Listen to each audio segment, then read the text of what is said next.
Please all join me in welcoming Annie Martin. Shh. Shh. Annie Martin.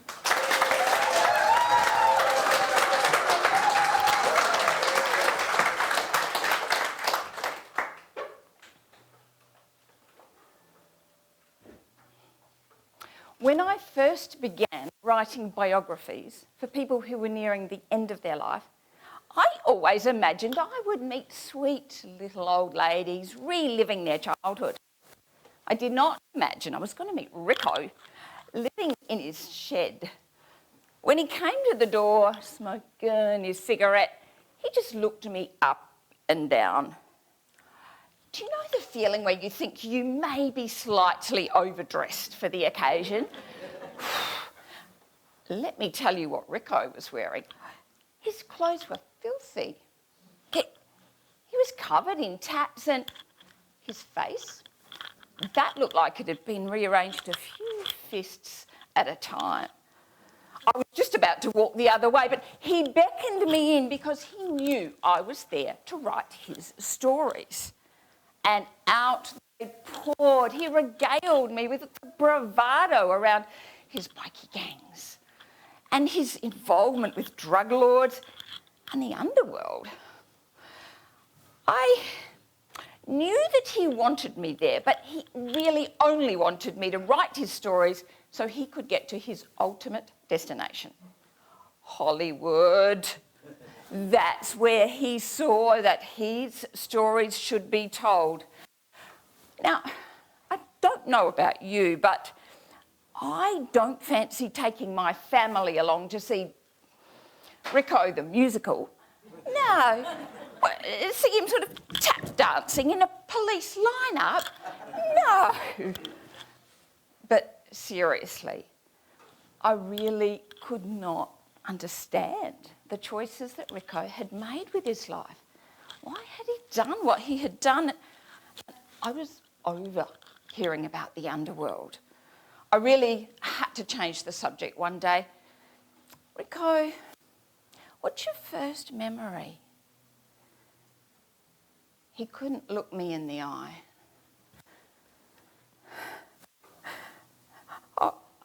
I remember chasing after me mum's car, screaming, and strangers holding me back.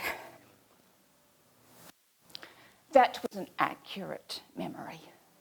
Rico remembers his mother's car driving off from the Melbourne orphanage. 3. As some kind of memento of his childhood, he kept his original orphanage notes in an old shoebox, and he kept that shoebox under his bed. And every week, cigarette after cigarette, he would hand another one to me.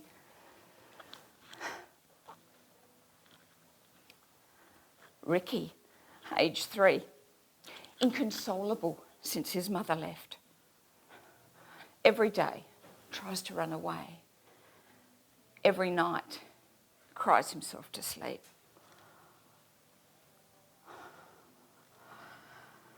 Ricky, age 6. First he pranks the other boys, then he fights them hard. Last night, cried himself to sleep.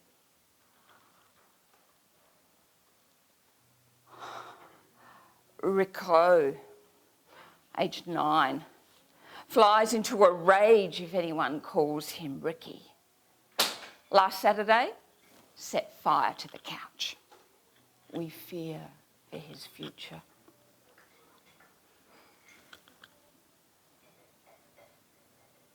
Rico, I was just so ashamed at how loud my judgments had been of him. I was embarrassed by my privilege. What if that had been my mother driving away from the orphanage? What if it had been yours?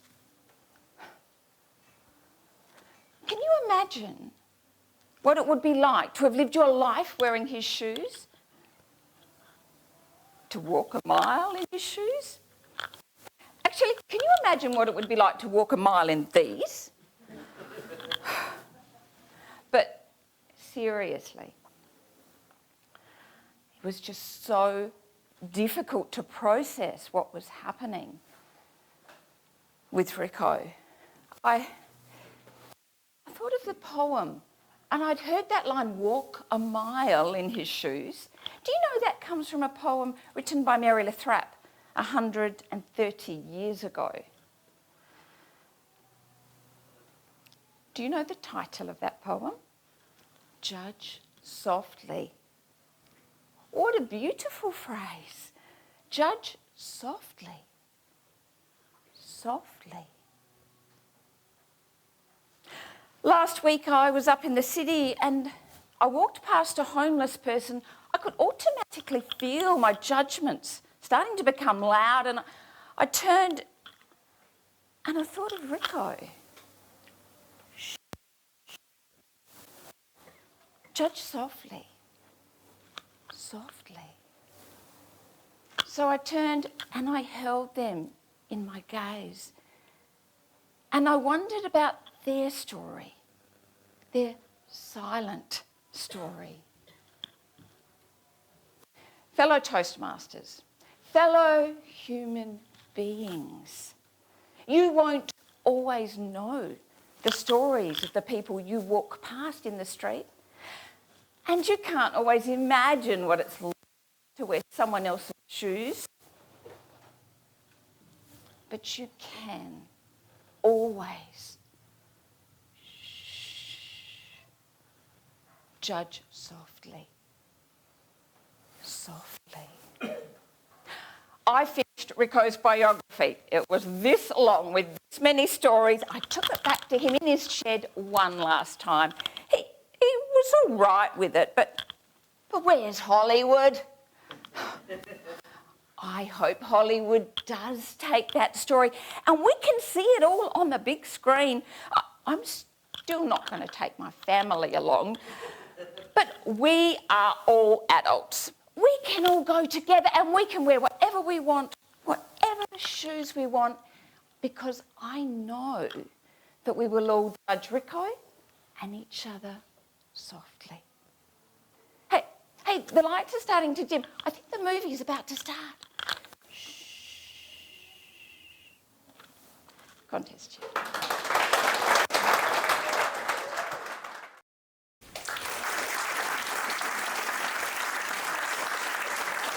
Please join me in welcoming Yvonne Gluyas. Stuff.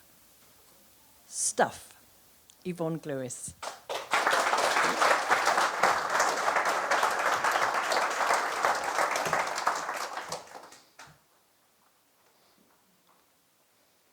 Fellow Toastmasters and guests, my name is Yvonne and I am a hoarder, a collector of unnecessary stuff, piles and piles of unnecessary stuff that cluttered up my life and my home. But who cares? I didn't have any friends because I was too ashamed to bring them into my home. Some of the rooms in my home, there was a narrow pathway between the door and a toilet. I didn't need windows. You could just put wardrobes in front of windows and bookcases and clutter them up. It was bad for both my mental health and my physical health. Those tottering piles of bags and boxes, but I didn't consider myself a hoarder. I wasn't like those people on TV. I didn't have mouldy newspapers and rats and food everywhere. There were other stuff like books and things, and two things happened to me. Two things happened to me that made me change. One of them was I got an autoimmune disease. Not only did it stop any mucus in my mouth, which means that I can't speak for more than 1 minute without having to drink something. The other thing was that the father of my children died after a 40-year relationship. My children gifted me some of his possessions, his didgeridoos, and a very large ceremonial Chinese drum. Where am I going to put it? Oh, I put it in front of my TV. I couldn't watch that hoarding show on TV anymore. The other thing that happened was that the local library put out a notice that they were collecting books for a book sale, and all the proceeds were going to help people in our community. And I looked at the spines of books on all those bookshelves in all those rooms, and I knew I was never going to read them again, because my eyes had also failed with my autoimmune disease. I packed them up. I chose to do this. 24 boxes of books were carted away to Friends of the Library to help my community. You know what I did next? I gave away the bookshelves. Oh yeah. No more books. What else could I possibly do? Why did I end up like this? I looked into it. Trauma is often a trigger for a hoarder. Yeah, I can blame my childhood, thanks Mum and Dad. I'm an Air Force brat. I grew up with a father in the Air Force. We moved every year. Every year, my stuff got thrown out. Even the pet cat. I had to change. I had to change what I was doing. I had to go deep inside. I sought professional help. My psychologist was absolutely brilliant, looking into the psychology of hoarding. I still wasn't a hoarder, was I? No. But I cleared out one of my rooms to honour Chris's possessions. I called it the music room. People came into my home and looked at it, and they played on the drum. They weren't allowed to touch the didgeridoos. I could look out the windows. That was an absolutely wonderful thing that I did for myself because I chose to do it. I chose that. Why didn't I do this sooner? Oh, I had those well-meaning friends come around. You know those ones. Just throw out all your stuff, Yvonne. Yeah, that doesn't help at all. Anybody here know a hoarder? Yes. Yes. You want to know how to help them? You really want to know how to help your hoarder? Can you walk with us and support us? Be sympathetic, be empathetic. That's the way. But there's one way to help your hoarder. Don't touch their stuff.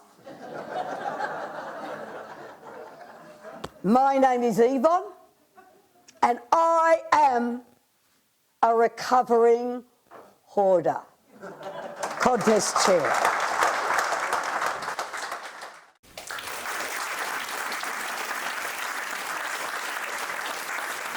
Please join me in welcoming Charles Halloran.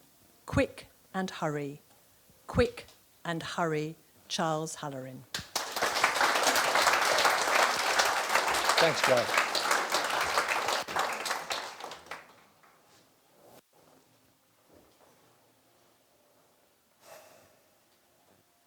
Quick, hurry, don't miss out. Opportunity of a lifetime. How many of us have lived our lives like that? I know I have. I left my country town to drive down to Melbourne to go to the Queen Vic market just to enjoy the hustle and bustle. Ended up in the fresh produce 15 minutes before closing. And there was a butcher out the front of his place. What was he yelling? Quick, hurry! I looked in his window and there it was, my favourite cut of meat at a price I hadn't seen for years. I've got to get a piece of this action. I go in and get enough for my 2, 3, maybe 4 meals. I'm feeling pretty chuffed with myself. I go 10 metres. What do I see? Another butcher at the front of his place. What's he yelling? Quick, hurry, don't miss out. I look in his window. My favourite cut of meat. It's cheaper than the last bloke. Well, I've got to get a piece of this action. I go in, now I've got enough for my family and my friends. 2 parcels of meat. I'm feeling really chuffed with myself. I go around the corner. What do I see? Another butcher. And what's he yelling? Quick, hurry, don't miss out. Opportunity of a lifetime. I look in his window and there it is, my favourite cut of meat. It's cheaper than the last 2 blokes. Well, I've got to get a piece of this action. Now I've got enough for my family, my friends, and all my neighbours. Saved hundreds. Cost me a fortune, but I've saved hundreds. How many of us have done something like that? Yeah? What about this one? You've probably seen it on the TV late night, or maybe on the radio. Hello, National Gadgets. We've got the latest kitchen gadget. It slices, it dices, it even peels. Look how it cuts through this old boot and still sharp enough to cut through this ripe tomato. You know you're going to love it. You're going to love it. You want a second one? We'll give you a second one free. But wait, hurry, don't miss out. Special offer for the first 37 callers. A free set of steak knives. Oh yeah, I called. How about this one? Phone call from work. There's an overtime shift, double pay. You must do it, great for your mortgage. Or this one, 2-week course, great for your career, hurry up. Oh, and by the way, there's a 3-month interstate project you want you to lead, great opportunity, you must do it.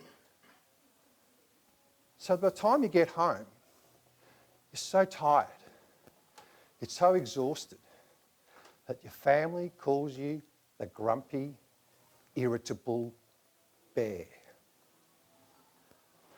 Now, it only takes a year, maybe 2, before the bear's got to find a new cave. And in that cave is a single armchair, a $20 special from the op shop, a cardboard box for a table. And one night, I'm sitting there having cheese and biscuits for dinner. And I come to realise that all my hurrying and all my rushing, I've not completed anything, I've not finished anything. But I've lost the value of everything. I've lost my family. I've lost most of my friends. I've become a burden. I've gotten in the way. And people would be better off without me. The knife catches the single overhead light globe. The phone rings. I must answer it. I can't possibly miss out. It's my best friend. He asks, "What are you doing?"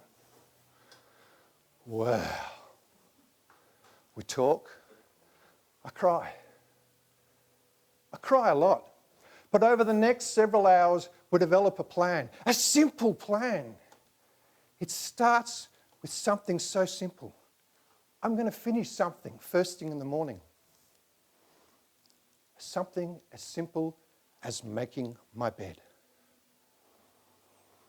And slowly, step by step, over the next 5 years, I learn to slow down and to value things. And then I meet the most wonderful woman, a second opportunity. We have a little girl now. Am I perfect? Well, in the words of my wise wife, there's opportunity for improvement. The other night I came home from work, said hello to the family, and it'd been a long hot day, so I went out to water the garden. 2 minutes later, my wife comes out and says, "What are you doing?" "I'm watering the garden." The next words she said hit me like a truck. "All your daughter wants to do is play with you." I'd lapsed into old bad habits. I put the hose down and I went inside and played with her. So what have I learnt? The world is filled with opportunities. We just don't need to take them all. We don't need a knife that can cut an old boot. I'm sure we've been hungry. Have we been that hungry?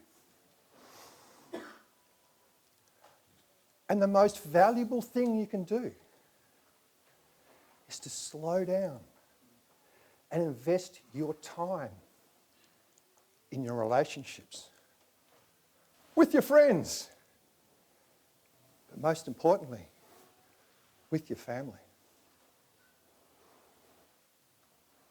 Quick, hurry. Don't miss out on your opportunity of a life. Contest chair.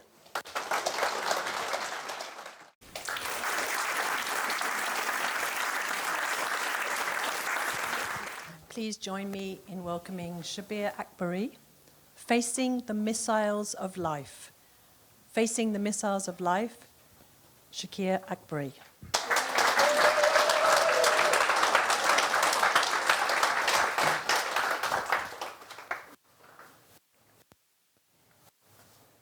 Contest Chair, esteemed Toastmasters, and honored guests.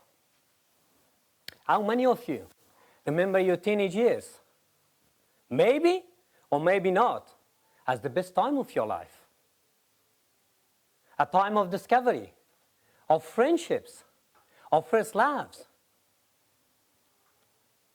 Now imagine, those years filled not with the typical challenges of adolescence, but with the very real threat of war, displacements, and loss.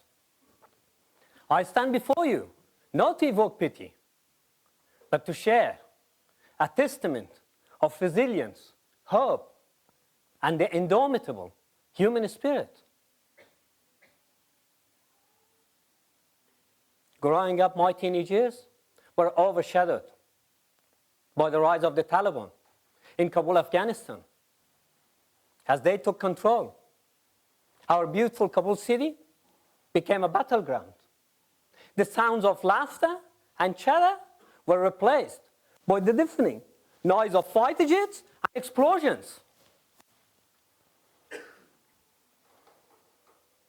For days, my family survived on mere crumbs and water, not knowing if the next meal would come, or if we would even be alive to eat it. But hunger and thirst wasn't our biggest fear. It was the looming threat of a missile striking our home. My father, in a heart-wrenching decision, made us sit in separate corners of our backyard. His logic? If a missile hit, he wouldn't lose all his sons at once. Imagine how hard it would be as a parent to make that decision. I could see my elder brother in that corner, shaking. My younger brother was in the other corner, was crying. And I was in this corner, thinking, what if I die? Or what if I lose one of my brothers? Our journey for safety was tumultuous. Every city we sought refuge and became the next target. But amongst this chaos, there were moments of innocence. Like the day my brothers and I flew kites on a rooftop. Beautiful sunny day. Wonderful blue sky. Only to witness a bomb obliterate a part of our city. The dust settled, and we found solace in each other's arms. Grateful, yet heartbroken for the lives lost.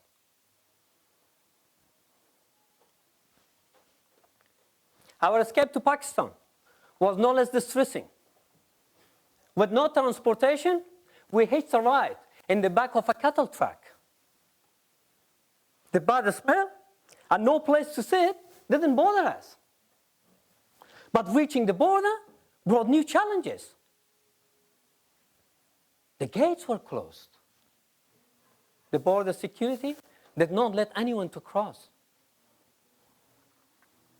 Desperation led us to a treacherous mountain path, where every step was a gamble between life and death.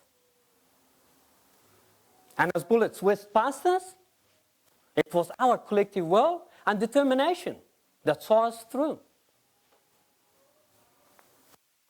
You might wonder, why share this story? It's because life throws missiles at all of us. They might not be literal bombs, but they're challenges, fears, and obstacles that threaten to derail us. Think of a moment in your life when you felt cornered, with no way out. Maybe it was a personal loss, a career setback, or a dream that seemed too distant. That moment, that challenge was your missile.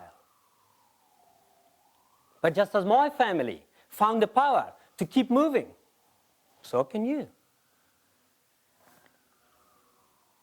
Before you fall asleep tonight, I want you to close your eyes for a moment and think of that challenge. Now imagine yourself rising above it, not defeated, but stronger and more resilient. That is the power of the human spirit. It's the same spirit that carried my family over a mountain. And it's the same spirit that resides in each one of you. So next time, when life throws missiles your way, remember my story. Remember that you have the power to overcome, to push through, and to find hope, even in the darkest of times. You're hearing this story because I pushed through the fears. I didn't do it because I had planned to write a Toastmasters speech at the time. But you don't know what you don't know. So the question is, what story is on the other side of your fears?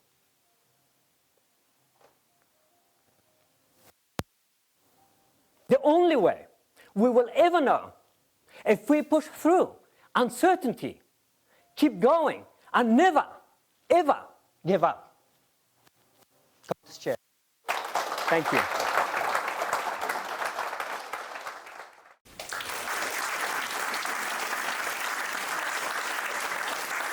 Please join me in welcoming Bharat Sangekar. I will take care. I will take care. Bharat Sangekar.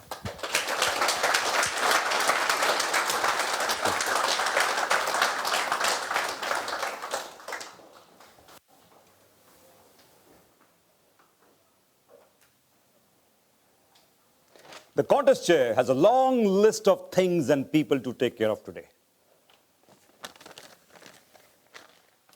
What's on your list every day? What and who do you take care of? Because I'll take care. Friends, these are not just words. It's a promise. A promise that people keep.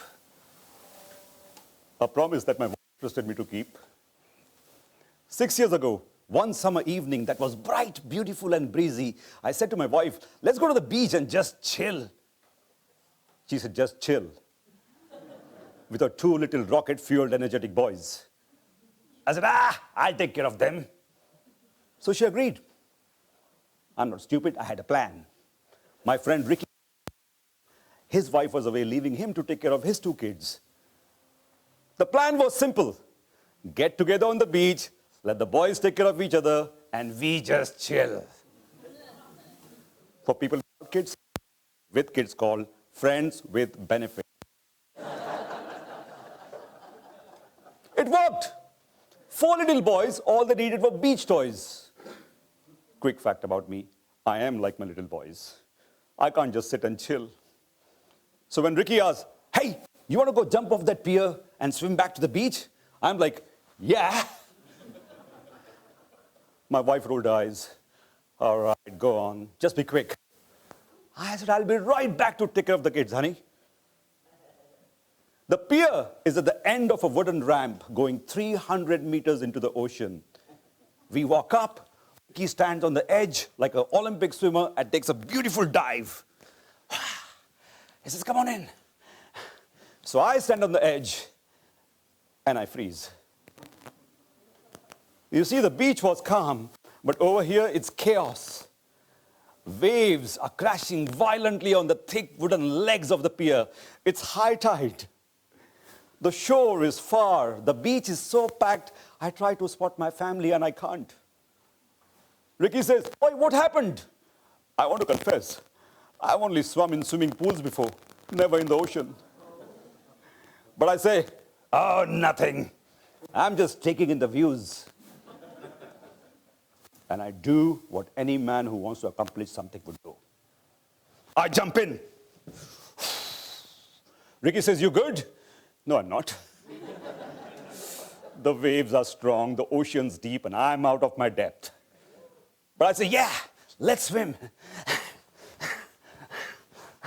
The waves push back, I swim faster. The waves go higher, I kick harder. Now I'm not just a man, I'm a sea monster. But then suddenly the waves start winning.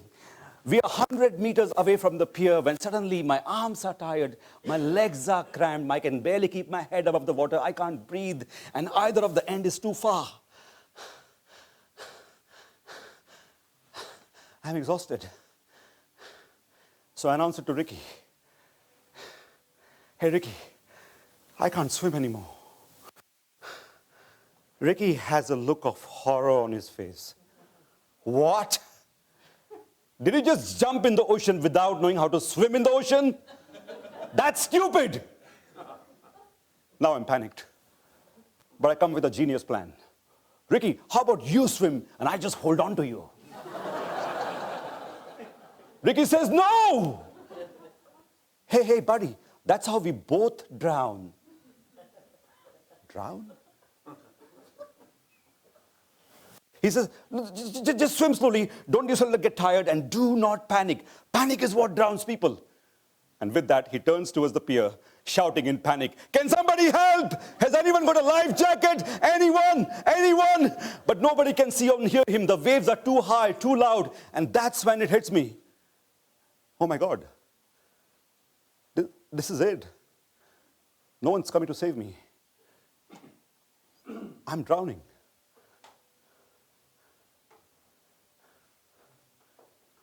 I can't help but look towards the beach to spot my family. And this time I can see crystal clear, as if I'm looking through a telescope. I see the little gazebo I had set up for my family on the beach. And in that backdrop of the setting sun, it hits me again. If I die today, who will take care of them? I see my 8-year-old playing beach cricket. He wants to be a famous cricketer. Who will help him become one? I see my 1-year-old with his fingers in the sand. He's just started discovering life. Who will help him discover more? I see my beautiful wife in a blue sarong. She just lost a father. How will she survive the loss of the father of her children? This will be a short story of how I died, a long story of how they live the rest of their lives. Oh, he just drowned one day. They are drowning every day. Why did I jump? Because I wanted to accomplish something. We all want to accomplish things in life. That's how we feel fulfilled. But in my quest of accomplishment, why didn't I wear a damn life jacket? That's the least I could have done to take care of myself.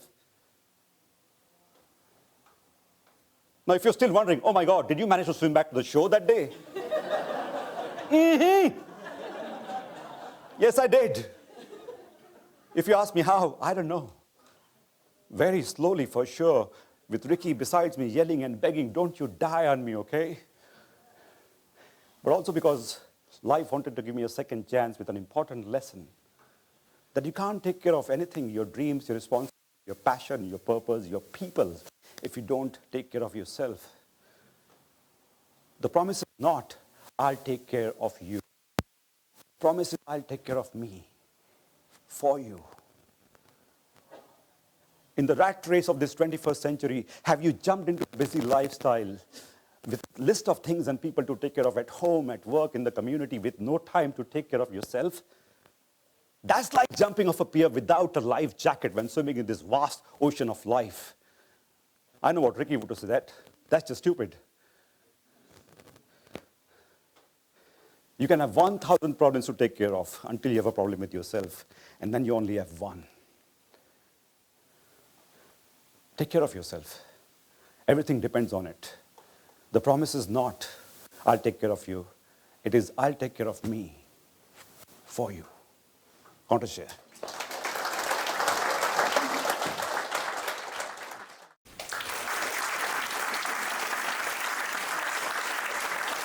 Please join me in welcoming Anthony Murray. I love you.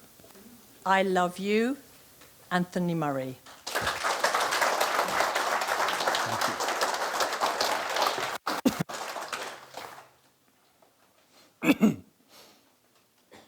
It was a cold and wet afternoon. Scamp made his way home from school.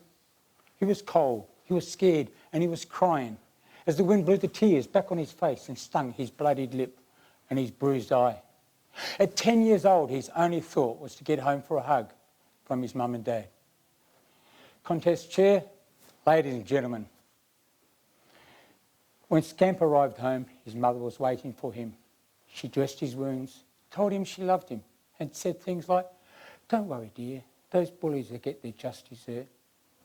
When his father came home, he saw his son in his room, lying down crying. "So, I see you've been bashed and beaten again, boy. Well, it serves yourself right. Have I not told you 1,000 times, stand up for yourself and be a man?" With his eyes filled with tears, "Dad, I'm sorry, Dad, enough of that now." And then the door slammed. See, the local bar wasn't very far away, and Scamp knew it would be very late before his father came home. He cried himself to sleep that night, like he did many nights. Would the words he wanted ever come? School sports carnival was held the following year, but Scamp wasn't very good at sports. In fact, all the history books say that he was bad. But he tried hard, he always tried. He tried because he wanted to please his dad. He wanted him to be proud. When the 100 metre was called, he went slowly and nervously to the start line. He looked to the 4 other boys lined up alongside of him and wondered how he could ever compete against such heroes. He looked to the finish line where all the parents were, but his dad wasn't there. Suddenly, with a crack, the starting pistol fired and something inside him told him to run. And run he did, like as if an angel had picked him up and carried him. He was the first to cross that finish line. Totally exhausted, turned to look behind him. There was no one there. 2 of the boys had fallen in the start line. and the other two were stuck in a fire. He was the only one to finish. But all the history books say he was still the winner. On the way home, he turned to his mother and he said, "Mum, Dad's going to be so proud, isn't he? Dad's definitely going to be so proud. Dad will be he's just going to be so good, isn't it?"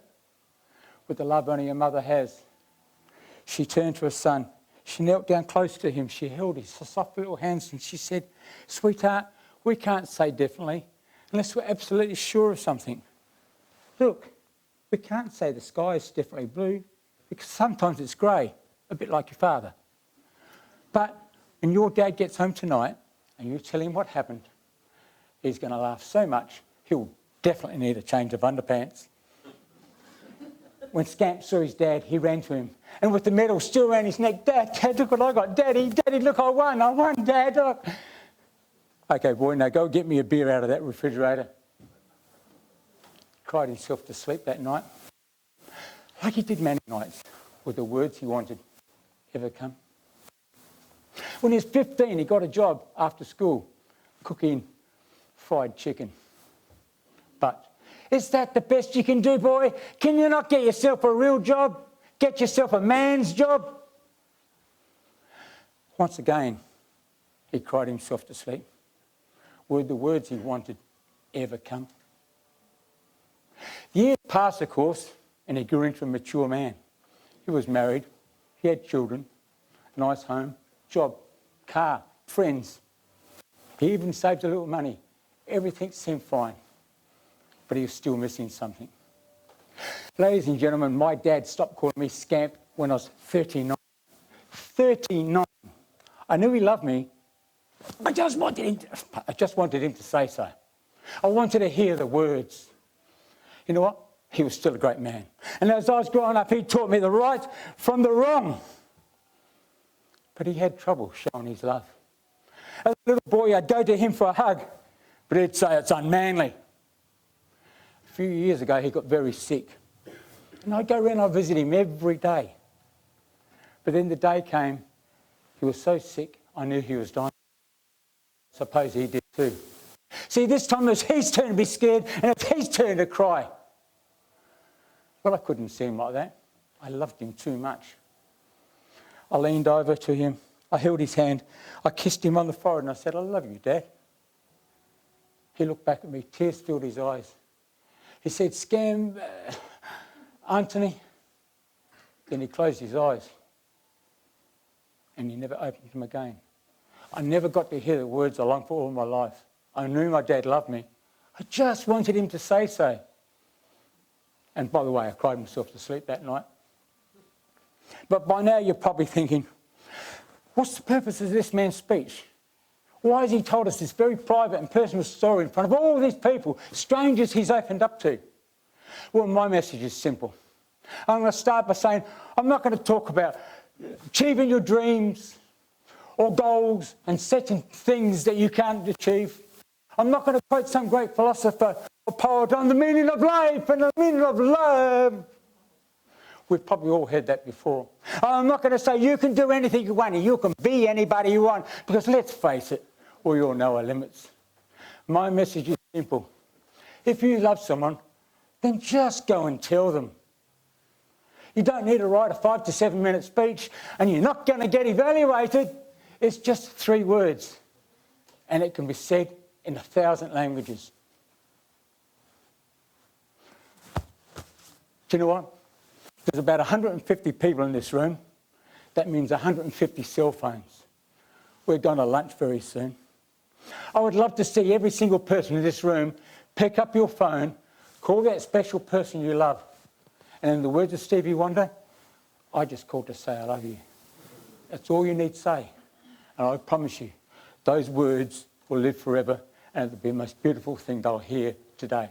But, most important thing, do it today, because you never know. Tomorrow may be too late. Contest chair.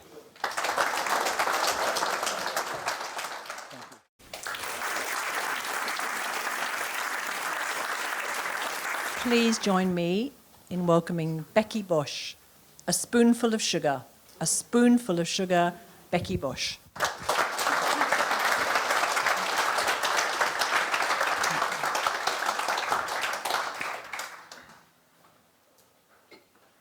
Contest Chair, everyone here, good morning. Good morning. I'm going to share with you something that is really important to me. And the reason it's so important is because of the difference it makes to our lives. My speech today is about kindness. Kindness is motivated by caring and compassion. There's a quote I really like by Mark Twain. He wrote, "Kindness is the language that the deaf can hear and the blind can see." Now, you're probably thinking, I do kind things. I put the rubbish out for my elderly neighbour. I give my mum flowers because I know they make her happy.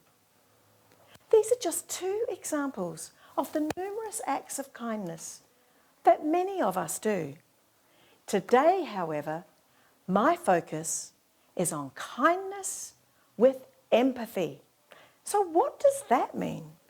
Kindness with empathy is taking the time to stop and think about what might be going on for someone, judging, without blaming, particularly if they're behaving in a negative or challenging way. To help explain what I mean, I'm going to share with you an example followed by a story. So firstly, my example. When I wake up in the morning, I am grumpy. I'm like a bear with a sore head.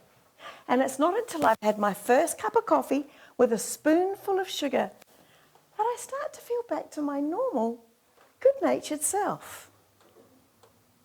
Now, I know everyone here knows what it feels like to be grumpy, because being grumpy is a normal human emotion.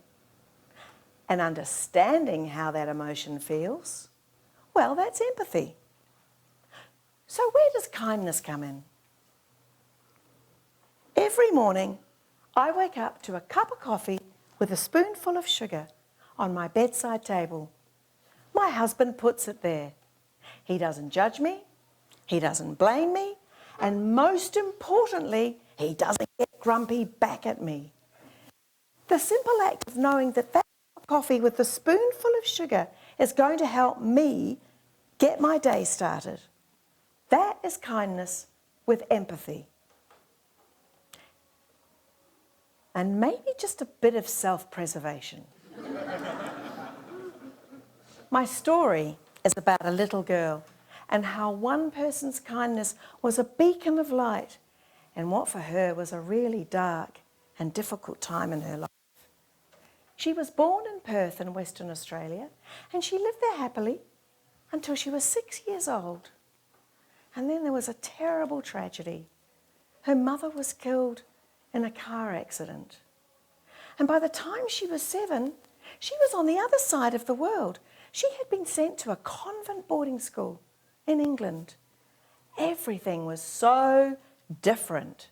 The convent was a big grey stone building, and it was so cold. And the nuns, they were strict and petty and mean. And the little girl wasn't used to the confinement or the rules. And she often found herself in Mother Superior's office being punished. She was lonely and sad, and she really missed her mummy. One morning at breakfast, she became unwell. A nun sent her off to the dormitory up on the 3rd floor. She was told she was not to leave the dormitory. Well, she slept for several hours, and when she woke up, she felt a lot better. All the other girls were still in class, and she thought to herself, I'm not allowed to leave the dormitory, but no one said anything about wandering around the dormitory. So she got up and she wandered around. And it was then that she noticed something strange about the light coming in through the windows. So she went up for a closer look, and she saw something she had never seen before. There was white stuff falling down, and she panicked. She thought the sky was falling down. She had to tell someone. Without thinking, she left the dormitory, one rule broken, and she started to run. Another rule broken, and she called out at the top of her voice, another rule broken, "Hello, is anyone there?" a nun appeared from around the corner. And she could see straight away that this little girl was breaking all the rules. And she could also see that the little girl was distressed. So she went up to her and she said, "What is it? What's the matter?" And the little girl said, "Quick, you've got to come and see, the sky is falling down."